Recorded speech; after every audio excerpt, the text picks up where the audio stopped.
कि सीढ़ियां उन्हें मुबारक जिन्हें छत तक जाना है, आपकी मंजिल तो अब की बार वर्दी चढ़ाना है।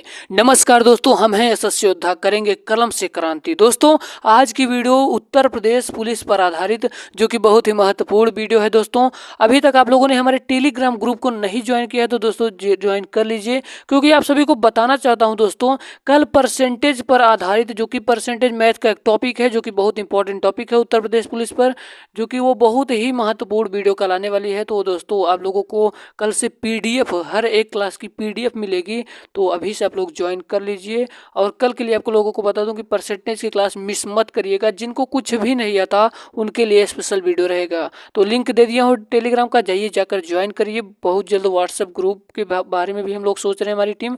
तो चलिए दोस्तों, आपका आज का पहला प्रश्न है कि भारत का संविधान पूर्ण रूप से तैयार हुआ था। तो दोस्तों, ऑप्शन दिया है 26 जनवरी 1950 को, कि 26 नवंबर 1949 को, कि 11 फरवरी 1948 को, कि इनमें से कोई नहीं। तो दोस्तों, याद रखिएगा, जो भारत का संविधान है ये पूर्ण रूप से तैयार हुआ था 26 नवंबर 1949 को। ऑप्शन नंबर बी के साथ इसका राइट आंसर होगा आपका।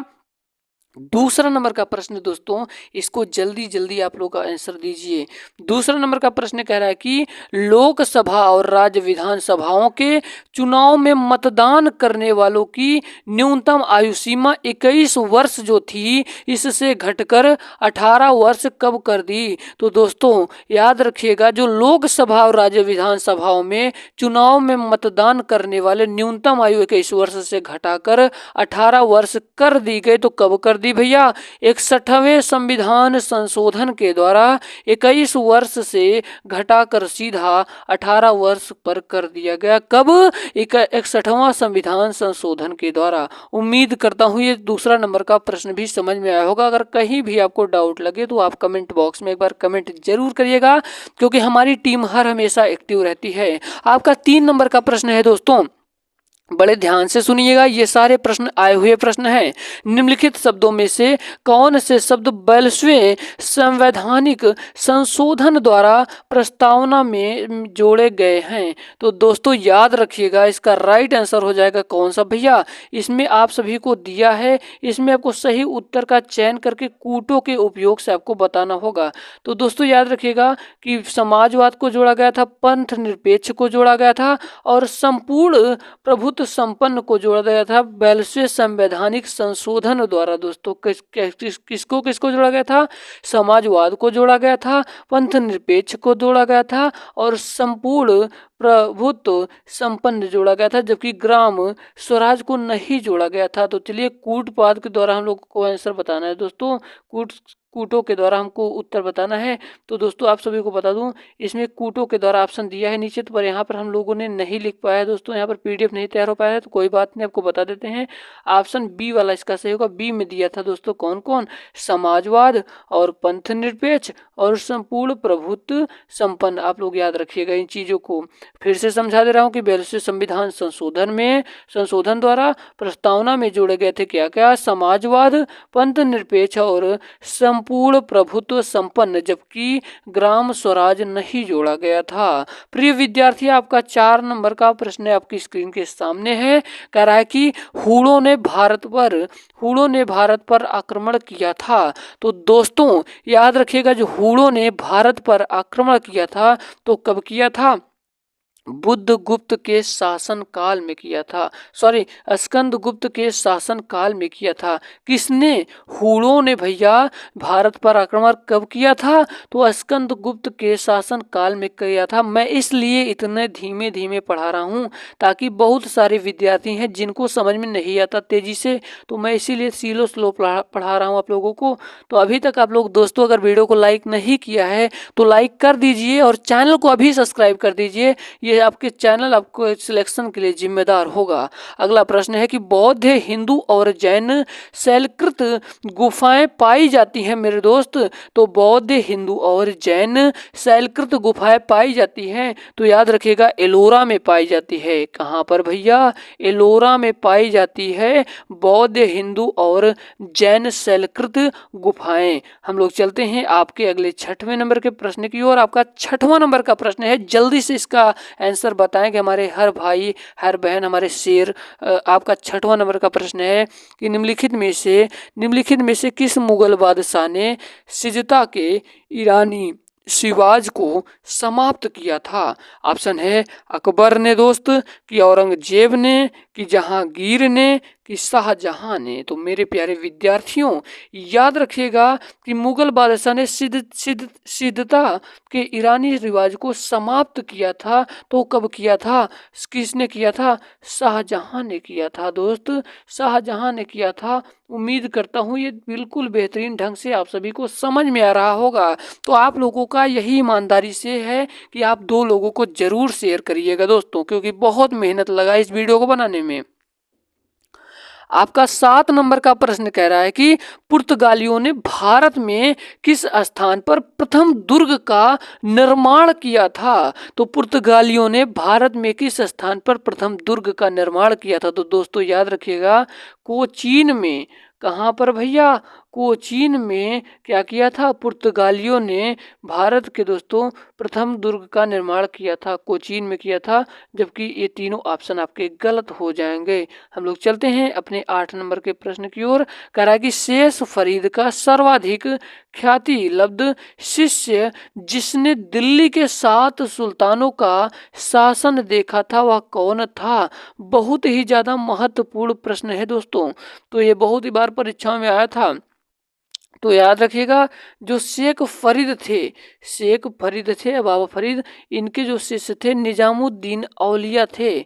निजामुद्दीन औलिया के शिष्य कौन, अमीर खुसरो थे दोस्तों। तो याद रखिएगा 7 मुल्तानों का शासक देखा था कौन, तो निजामुद्दीन औलिया। हम लोग चलते हैं अपने 8-9 नंबर के प्रश्न की ओर, जो कि अगला प्रश्न है कि जयपुर के महाराजा सवाई जयसिंह, कौन भैया, जयपुर के महाराजा सवाई जयसिंह ने वेधशाला नहीं बनवाई थी, उज्जैन में नहीं बनवाई थी, कि मथुरा में नहीं बनवाई थी, कि वाराणसी में, कि इलाहाबाद। तो मेरे प्यारे विद्यार्थियों याद रखिएगा कि जो जयपुर के महाराजा सवाई जयसिंह ने वेधशाला इलाहाबाद में नहीं बनवाया था, तो यानी कि आपका डी नंबर वाला करेक्ट हो जाएगा। हम लोग चलते हैं अपने अगले प्रश्न की ओर। आपका 10 नंबर का प्रश्न आपकी स्क्रीन के सामने है।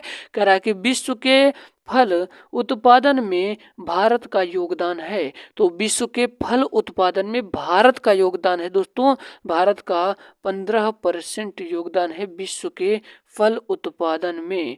उम्मीद करता हूँ ये चीज़ें बिल्कुल आसानी ढंग से आप सभी के समझ में रहे होंगे। अगर आपको कहीं भी डाउट लगता है तो आप कमेंट बॉक्स में कमेंट जरूर करिएगा, क्योंकि हम आपके कमेंट का इंतजार करते हैं बेसब्री से। आपका अगला प्रश्न है कि निम्नलिखित में से कौन सा एक सही सुमेलित नहीं है। तो दोस्तों जो राउरकेला उड़ीसा जो कि बिल्कुल सही है, जमशेदपुर झारखंड जो कि बिल्कुल सही है, जो कि दुर्गापुर पश्चिम बंगाल जो कि बिल्कुल सही है, परंतु दोस्तों भिलाई मध्य प्रदेश जो कि गलत है। जो भिलाई है दोस्तों ये कहाँ है, ये छत्तीसगढ़ में स्थित है, छत्तीसगढ़ में स्थित है। इन बातों को बड़े ध्यान से सुनिएगा और समझिएगा। आपका अगला प्रश्न है 12 नंबर का प्रश्न कह रहा है दोस्तों कि हगरी सहायक नदी है। जो हगरी सहायक नदी है ये कहाँ है भैया, भीमा की, कि गोदावरी की, कि कृष्णा की, कि तुंगभद्रा की। तो जल्दी से इसका जवाब सुनिएगा। जो हगरी सहायक नदी है ये तुंगभद्रा की है।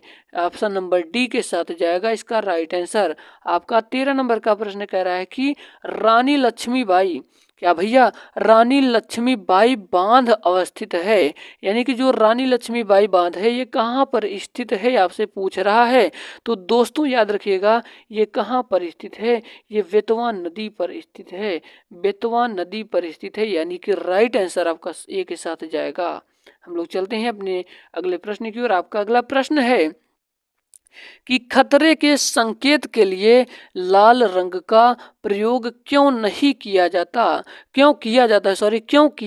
है। जो खतरे के संकेत के लिए लाल रंग का प्रयोग क्यों किया जाता है। तो ऑप्शन ए है क्योंकि इसका प्रकीर्णन सबसे कम होता है, क्योंकि यह आंख के लिए आरामदायक होता है, क्योंकि इसकी रासायनिक क्रिया सबसे कम होती है, क्योंकि वायु में इसका क्या होता है भैया, वायु में प्रकीर्णन होता है। तो दोस्तों याद रखिएगा इसका राइट आंसर हो जाएगा, क्योंकि इसका जो प्रकीर्णन होता है, प्रकीर्णन सबसे कम होता है, परंतु जो तरंग दैर्ध्य होता है, अगर आपसे पूछ ले कि लाल सबसे ज्यादा तरंग दैर्ध्य किसका होता है, तो लाल रंग का होता है। दोस्तों आप लोग यकीन मानिए, आपको कोई भी कलर दिखाई दे रहा है, जैसे यहाँ पर ब्लैक है, यहाँ पर लाल, तो आपको दिखाई कौन ज्यादा दे रहा है, आपको लाल दिखाई दे रहा है ना। तो तरंग दैर्ध्य सबसे ज्यादा होता है, परंतु प्रकीर्णन सबसे कम होता है। चलिए आपका अगला प्रश्न है दोस्तों, कह रहा है कि निम्नलिखित में से किसे चूहा विष के रूप में प्रयोग किया जाता है। तो दोस्तों याद रखिएगा, जिंक फास्फाइड को चूहा विष के रूप में प्रयोग किया जाता है। अब आपका 16 नंबर का प्रश्न आपकी स्क्रीन के सामने है, जल्दी से इसका आंसर आप लोग कमेंट बॉक्स में बताइए कि निम्नलिखित मिश्र धातुओं में से किसे अमलगम कहते हैं, किसे अमलगम कहते हैं। बहुत ही ज्यादा महत्वपूर्ण प्रश्न है दोस्तों। तो याद रखिएगा, तांबा और टीन के मिश्रण को ही अमलगम कहा जाता है भैया। किसको? तांबे के और टीन के मिश्रण को अमलगम कहा जाता है। चलिए आपका 17 नंबर का प्रश्न आपकी स्क्रीन के सामने है, कह रहा है कि निम्नलिखित में से कौन सुमेलित नहीं है। मैग्नीशियम आतिशबाजी की यूरेनियम परमाणु बम की सिल्वर इलेक्ट्रिक बल्ब की जिंक गैल्वनीकरण। तो दोस्तों याद रखिएगा इसका जो राइट आंसर होगा सिल्वर इलेक्ट्रिक बल्ब ये सुमेलित नहीं है। उम्मीद करता हूँ ये एक एक पॉइंट, एक एक चीजें आपके समझ में आ रही होंगी। कल से आपको हिंदी के वर्णमाला चैप्टर से शुरू करेंगे और बिल्कुल बेसिक लेवल से चालू करेंगे। जिनको कुछ भी नहीं आता वो भी कल की क्लास जरूर देखिएगा। तो दोस्तों आपका प्रश्न है कि शरीर में अतिरिक्त ग्लूकोज भैया और ग्लाइकोजन में परिवर्तित होकर भंडारित रहता है। तो दोस्तों किसमें रहता है? यकृत में, यानी कि लीवर में स्थित रहता है। ऑप्शन नंबर बी के साथ सही होगा। आपका 20 नंबर का प्रश्न कह रहा है कि भारत में भैया केसर का सबसे बड़ा उत्पादक भारत में केसर का सबसे बड़ा उत्पादक है। तो दोस्तों इस जो प्रश्न है बहुत बार परीक्षाओं में आया है। तो दोस्तों याद रखिएगा कि भारत में केसर का सबसे बड़ा उत्पादक है। तो इसका राइट आंसर हो जाएगा कश्मीर में है। ऑप्शन नंबर सी वाला सही होगा। आपका 21 नंबर का प्रश्न है कि लीड बैंक का कार्य किया जाता है। तो दोस्तों याद रखिएगा लीड बैंक का कार्य इस कार्य हेतु नामित बैंक द्वारा किया जाता है। किसके भैया? इस कार्य हेतु नामित बैंक के द्वारा किया जाता है। हम लोग चलते हैं आपके अगले प्रश्न की ओर। कह रहा है कि केंद्रीय सहकारी बैंकों का कार्य क्षेत्र है। तो केंद्रीय सहकारी बैंकों का कार्य क्षेत्र है दोस्तों, तो याद रखिएगा जनपद स्तर पर केंद्रीय सहकारी बैंकों का कार्य क्षेत्र है। आपका 23 नंबर का प्रश्न कह रहा है कि भारत में पर्यटन और होटल उद्योग का विकास किसका कार्य है? तो याद रखिएगा IAAT का कार्य है। उम्मीद करता हूँ, याद करिएगा ITDC का कार्य है। ऑप्शन नंबर बी के साथ जाएगा। हमारा 24 नंबर का प्रश्न है, कह रहा है कि भारतवर्ष में सिक्कों की ढलाई होती है। तो भारतवर्ष में सिक्कों की ढलाई होती है दोस्तों। मुंबई, कोलकाता तथा हैदराबाद में सिक्कों की ढलाई होती है। आपका राइट आंसर डी के साथ जाएगा। हम लोग चलते हैं आपके अगले प्रश्न की ओर दोस्तों। आपका अगला प्रश्न है कि नगरीय गलियारे संबंधित हैं। तो नगरीय गलियारे संबंधित हैं। तो नगरीय परिवहन संकटों से नगरीय गलियारे संबंधित हैं। ऑप्शन नंबर बी वाला सही होगा। और दोस्तों आप सभी को बता दूं कि ये सारे प्रश्न आपकी परीक्षाओं की दृष्टिकोण से बहुत ही ज़्यादा महत्वपूर्ण हैं। तो वीडियो को स्किप मत करिएगा और अपने दोस्तों के साथ शेयर दोस्तों जरूर करिएगा, क्योंकि एक वीडियो बनाने के लिए यकीन मानिए काफ़ी सारे प्रश्नों को ढूंढना पड़ता है और इसको बेहतरीन ढंग ढंग से इस पर काम किया जाता है दोस्तों, तो आप लोगों के लिए ये तैयार होता है। तो एक एक प्रश्न को ईमानदारी से पढ़िएगा, जरूर अपने माँ बाप के लिए पढ़िएगा दोस्तों। पगमार्ग तकनीक का प्रयोग किया जाता है, तो पगमार्ग तकनीक का प्रयोग किया जाता है, तो दोस्तों याद रखिएगा इसका राइट आंसर सी वाला हो जाएगा। विभिन्न वन्य जंतुओं की जनसंख्या के अवकलन के लिए किया जाता है। हम लोग चलते हैं अपने अगले प्रश्न की ओर। आपका 27 नंबर का प्रश्न है। 27 नंबर का प्रश्न कह रहा है कि ग्लोबल 500 पुरस्कार किस क्षेत्र में उपलब्धि के लिए प्रदान किया जाता है, तो दोस्तों याद रखिएगा पर्यावरण प्रतिरक्षा के लिए किया जाता है। हम लोग चलते हैं अपने 28 नंबर के प्रश्न की ओर। आपका 28 नंबर का प्रश्न है कि विश्व पर्यावरण दिवस है। विश्व पर्यावरण दिवस है, तो दोस्तों याद रखिएगा 5 जून है। ऑप्शन नंबर सी वाला सही हो जाएगा, विश्व पर्यावरण दिवस। आपका 29 नंबर का प्रश्न है कि भारतीय संविधान का 19वां संशोधन संबंधित है, तो दोस्तों याद रखिएगा ये किससे संबंधित है। लोकसभा और राज्य विधानसभाओं में अनुसूचित जातियों तथा अनुसूचित जनजातियों के आरक्षण से 19वां संविधान संशोधन क्या है संबंधित है। ऑप्शन नंबर डी वाला सही होगा। आपका अगला प्रश्न है आज ये दोस्तों 30 नंबर का प्रश्न है कि संविधान का प्रथम संशोधन जो वर्ष 1951 में पारित हुआ निम्नलिखित में से किससे संबंधित है, तो दोस्तों याद रखिएगा इसका राइट आंसर हो जाएगा कुछ राज्यों में किए गए कृषि भूमि संबंधित सुधारों के संरक्षण से। अब हम लोग चलते हैं 10 प्रश्न करेंगे किसका भैया, 10 प्रश्न हिंदी का भी आज हो जाए तो, लेकिन कल से जीके का अलग क्लास और हिंदी का अलग क्लास, मैथ की अलग क्लास और रीजनिंग की अलग क्लास चलेगी, ठीक है ना। हमारा चलते हैं अपना अगला प्रश्न है। आपका 31 नंबर का प्रश्न है कि गढ़ का गणपति, जो गढ़ का गणपति यहाँ पर दोस्तों संबंध तत्पुरुष समास है। गढ़ का गणपति कह रहा है, तो याद रखिएगा ये कौन सा समास है, तो ये तत्पुरुष समास है, ठीक है। हम लोग चलते हैं अपने 32 नंबर के प्रश्न की ओर। कह रहा है कि क्षमा का अर्थ माफी होता है, क्षमा का अन्य अर्थ होता है। क्षमा का अर्थ माफी होता है, क्षमा का अन्य अर्थ होता है, तो दोस्तों याद रखिएगा इसका राइट आंसर हो जाएगा ऑप्शन नंबर ए वाला पृथ्वी होता है। जो क्षमा का अर्थ एक माफी होता है, दूसरे क्षमा का अर्थ पृथ्वी होता है। ऑप्शन नंबर ए वाला सही होगा। अगला प्रश्न है कि राजा का पर्यायवाची शब्द है, जल्दी से इसको बताइए कि राजा का पर्यायवाची शब्द है, तो राजा का पर्यायवाची शब्द क्या होगा, अवनीश होगा। ऑप्शन नंबर ए वाला सही होगा। आपका अगला प्रश्न है कह रहा है कि निम्न में से शुद्ध वर्तनी पहचानिए, तो निम्न में से शुद्ध वर्तनी आपको पहचाना होगा दोस्तों, याद रखिएगा अंत्याक्षरी। ऑप्शन नंबर बी वाला सही होगा। 35 नंबर का प्रश्न है कि करुणा कादम्बनी रचना के रचनाकार का नाम चुनिए, तो दोस्तों याद रखिएगा इसका राइट आंसर हो जाएगा गया प्रसाद शुक्ल। हमारा 36 नंबर का प्रश्न कह रहा है कि निम्नलिखित में से विराम चिन्ह नहीं है, निम्नलिखित में से विराम चिन्ह नहीं है, तो प्रश्नवाचक चिन्ह विराम चिन्ह है, विस्मयादि बोधक विराम चिन्ह है, पूर्ण विराम विराम चिन्ह है, परंतु अवतरण विराम चिन्ह नहीं है। ऑप्शन नंबर डी वाला सही होगा। आपका अगला प्रश्न है कि